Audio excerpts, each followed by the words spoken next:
Hello friends, and welcome to this News Down Nation special report. Hurricane season 2017, I am Darrell Dukes. Now, our paradigm behind this is to get you guys ready for this season, which we already had our name storm earlier this year by the name of Arlene. Now, for those of you who are watching this for the first time and thinking, what is a hurricane? Well, the technical term for a hurricane is a tropical cyclone, which is a rapidly rotating storm with a low pressure center, a closed level atmospheric circulation, strong winds, and a small arrangement of thunderstorms that can produce heavy rain. Now, depending on what part of the globe you are, some, like here in the West, call it hurricanes. More towards Japan and stuff of that nature, they call it cyclones. But either way, however you call it, these still can be deadly. Now you're probably thinking to yourself, what can you do to survive? Here's Howcast on a quick video. I'll show you how do you survive a hurricane. Take a look. How to survive a hurricane. Don't wait until the storm is heading your way. Survive a hurricane with these safety precautions. You will need advanced planning, flood insurance, emergency supplies, a NOAA-enabled battery-powered radio, battened down hatches, a safe room, and extreme caution. Step 1. Plan ahead. Know the location of local shelters and how you'll evacuate if you don't have a car. If you have family members with special medical needs, ask local officials if there's a registry so they can help in the event of power outages.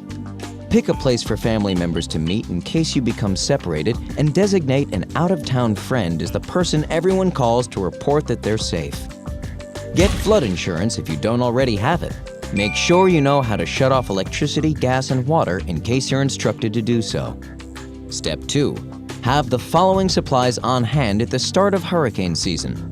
A 3-day supply of water that provides 1 gallon per person per day, a 3-day supply of non-perishable food that doesn't require cooking, a flashlight and extra batteries, a battery-powered radio that can receive broadcasts from the National Oceanic and Atmospheric Administration, a first aid kit, and a 7-day supply of medications.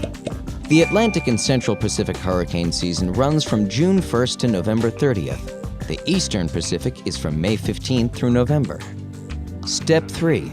If a hurricane warning is issued, meaning one is expected in the next 36 hours, bring in anything that can be tossed around by the wind. Close and board up all windows and doors with 5/8-inch marine plywood unless you have hurricane shutters. Clear rain gutters and downspouts. Trim trees and shrubs. Put your refrigerator and freezer on the coldest setting and fill your car's gas tank in case you're ordered to evacuate. Step 4. If you live on the first or second floor of a high-rise, make plans to take refuge with neighbors between floors 3 and 10 when the storm begins. Residents who live above the 10th floor should evacuate, as should mobile home dwellers and anyone living on a floodplain, near a river, or on an inland waterway. Step 5. Shortly before the storm is expected to start, fill your bathtub with water so you have an extra supply on hand. Unplug small appliances and sensitive electronics and turn off propane tanks. Step 6. When the storm starts, stay away from the windows and glass doors and avoid using the phone. Go to your home's lowest level and stay in an interior room, closet, or hallway. Have a mattress or pillow to protect your head. Monitor weather conditions on your radio and don't leave your safe place until local officials say it's okay to do so. Step 7. If you lose electricity, keep circuit breakers turned off until power is restored. Then check for frayed wires. If you see any, call the power company. Leave the house immediately if you smell gas. If you're returning home, don't enter your house if floodwaters remain around the building. You see loose power lines or structural damage, or you smell a gas leak. If you have any safety concerns at all, stay elsewhere until your home is checked by a building inspector or a structural engineer. Did you know 2/3 of the hurricanes that hit land in the United States between 1981 and 2011 struck the Gulf Coast? The other third hit the Atlantic coast. Alright, we're back here on our hurricane special, and here is our outlook for the Eastern hurricane season, for the Atlantic hurricane season rather, according to NOAA, the National Oceanic Atmosphere Association. we're going to have 11 to 17 named storms, which we already had one already earlier this year by the name of Arlene. Between 5 and 9 of them are going to become hurricanes. Now, hurricanes are ranked between categories 1 through 5, with 3, 4, and definitely 5 being catastrophic hurricanes. And 2 to 4 of them will become major. Like I mentioned before, major hurricanes are between 3, 4, and 5, categories rather, 3, 4, and 5. Which, when you hear a cat 3, 4, or 5 head towards your way, that's a sign of disaster, and you should get everything that you can legally get into your car and get the heck out of town as fast as you can. Luckily, emergency management people, that's their job to let people know that, hey, this thing is coming, get your stuff, go to a shelter, get out of town, do whatever you can to make sure that you do not become a casualty. Why? Because it only takes one. Let's go back to Matthew, for example. Matthew was a storm that was heading our way here in Florida, and luckily, if you were more inland Florida, you got little to nothing. But if you were along the coastline, you basically got damaged from the storm in some way, shape, or form. Here's a report from the CBS Evening News with Scott Pelley, showing a report of what Matthew did along the coast. Because remember, it only takes one. Take a look. The biggest threat remains a storm surge, a surge that could be up to 9 feet. The flooding is at its worst at high tide, and that came here in St. Augustine several hours ago. We wanted you to see what it looked like then. So this is St. Augustine. That's the San Sebastian River behind me. This is high tide, and the flood stage over high tide, the incoming water from the sea is about 3.5 feet. So you can see what that means to the people who live here. This entire neighborhood has now been flooded.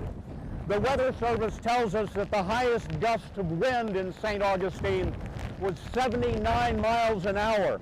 But clearly it is the flooding that's going to be the bigger problem for the people here.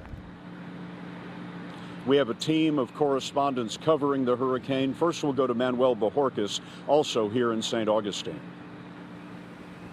Scott, the hardest hit areas we have seen are neighborhoods like this one, but flooding is not the only problem here. Trees and power lines are down throughout the city. Hurricane Matthew pummeled America's oldest city, St. Augustine, dumping more than 9 inches of rain and causing widespread flooding. Bill Arlt heeded evacuation orders but is staying nearby. What are you expecting to see when you return to your house? That's a good question. Can't answer that until we see it. More than half of the city's 14,000 residents chose to stay, some of them now trapped in their homes and businesses by water. How many kids are in there? This man can be seen standing on the steps of the Casablanca Inn. 20 people were stuck inside. As people who did not evacuate try to deal with the street flooding here, the pounding from Hurricane Matthew continues. The water on this street is several feet deep and still rising. No injuries or deaths have been reported. Wind gusts of over 80 miles per hour tore through roofs, toppled trees, and submerged cars. This cell phone video shows floodwater inside a local college. The college is now closed. Nearly 65,000 customers are without power. Oh my gosh, guys, we should back away.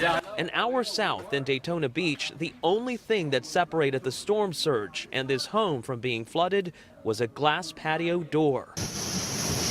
My colleague Mark Strassman was there. The eye of the storm with the strongest winds is passing 10 miles offshore. This is also high tide, the worst combination for storm surge. Forecasters expect up to 9 feet of surge here. As dusk fell on St. Augustine, driving rain turned roads into waterways. Here, things are expected to possibly get even worse. Scott, nearly half a foot of rain was expected to fall before Matthew moves on. Manuel, thanks. Ready, we're back here on our hurricane special.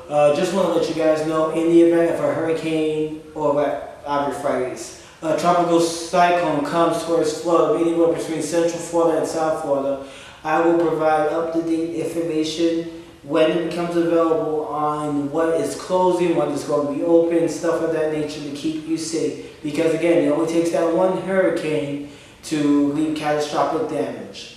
And before we start taping this special, I was reminded of Hurricane Andrew, which this year marks the 25th anniversary of that storm, which obliterated South Florida from Cutler Ridge all the way down to Florida City, left the unknown amount of people dead, injured, and took a while for emergency management to come and help those poor folks. So I just wanted to make a quick mention of the 25th anniversary of Hurricane Andrew.